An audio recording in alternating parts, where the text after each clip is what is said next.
नुआगढ़ एवं मोहना ब्लॉक किछि पंचायत को नहीं नुआ ब्लॉक गठन नहीं जिलापाल द्वारस्थ गजपति जिला पारलाखेमुंडी स्थित जिलापाल कार्यालय ठारे आज प्राय 12टा बेले ग्रामवासी को देखा मिलता।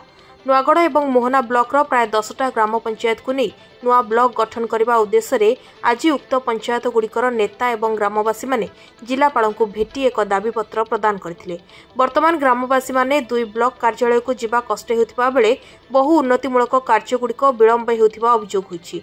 उक्त ब्लॉकटी हेले ग्रामवासी माने उपकृत हेबे बोली ग्रामवासी माने कहिसंती। मोहना होछि प्रेम रहित ग्राम पंचायत सुंदरडांग ग्राम पंचायत सरपंच सर कौन पे आज जिलापाल द्वारा आज आम जिलापाल को देखा करने आसलु 10 गोटी पंचायत समस्त बुद्धिजीवी माने आम आसलु नुआगढ़ ब्लॉक एवं मोहना ब्लॉक रु जे आज ब्लॉक पुनर्गठन दाबी नहीं आसलु गत कलेक्टर मान को आम देइथिलु से माने मध्य उड़ीसा गवर्नमेंट को पठेइथिले। आज भी आम खबर पाइलु जे ब्लॉक पुनर्गठन आगो को बढ़वा पाई जाउछि से उद्देश्य नहीं आम कलेक्टर को देखा करूँ।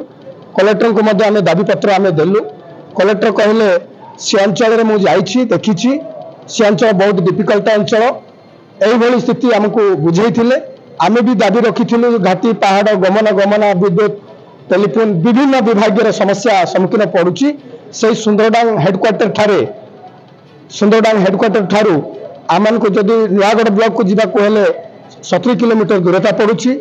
जदि से मोहना ब्लॉक चढ़ंगपुर माने जुब केसरगुड़ा गुलबा सेठू प्राय 60-70 किलोमीटर दूरता पड़ुछि। ए सब पाखापाखि पंचायत को लेकर आम पुनर्गठन करने ब्लॉक पुनर्गठन करने दाबी रखीचु।